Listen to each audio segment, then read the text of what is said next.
Once upon a time, in a small African village called Omukoro, there lived a farmer named Baba Jare and his wife, Mama Ayo. They were well respected for their hard work and generosity, but there was one thing they neglected: paying attention to their son, Ayo's friends. Ayo was a bright, curious boy who loved to explore and make new friends. But as he grew older, he began to spend more time with a group of boys who were known troublemakers. They called themselves the Shadow Crew, and they had a knack for getting into mischief. When Baba Jar's neighbor, Mama Chica, warned him about the company Ayo kept, Baba Jar waved it off, saying, "Boys will be boys. Ayo will figure things out. After all, he's old enough to know right from wrong." Mama Ayo would also shrug and say, "He's just socializing. There's no harm in that."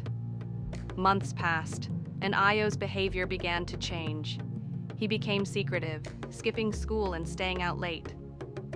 The once diligent boy who helped his parents on the farm now avoided work and spoke back to elders.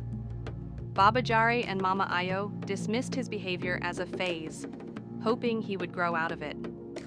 Unknown to them, the Shadow Crew had introduced Ayo to stealing from nearby farms. At first, it was small things: fruits, firewood, and even chickens. But as their confidence grew, so did their ambitions. One fateful night, Ayo and the Shadow Crew planned a daring heist. They decided to steal a goat from the village chief, Chief Adigun. Ayo hesitated, knowing the severity of the act, but the boys mocked him, saying, "Are you a coward? You're either with us or against us." Ayo gave in, fearing their rejection. The boys sneaked into the chief's compound, but things didn't go as planned. The chief's guard dogs barked loudly, alerting the villagers. The boys were caught red-handed. When Baba Jare and Mama Ayo arrived at the scene, they were mortified to see their son among the thieves. Chief Adigun was furious and demanded punishment.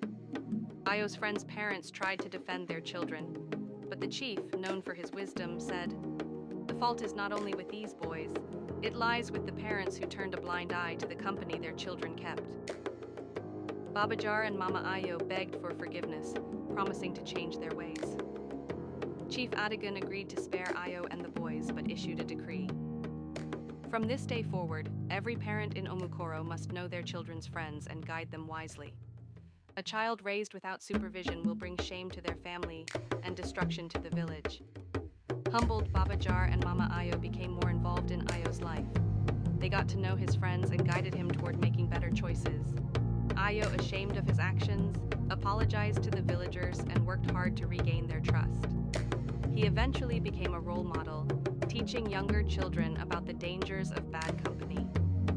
The story of Ayo and the Shadow Crew became a cautionary tale in Omukoro, reminding parents that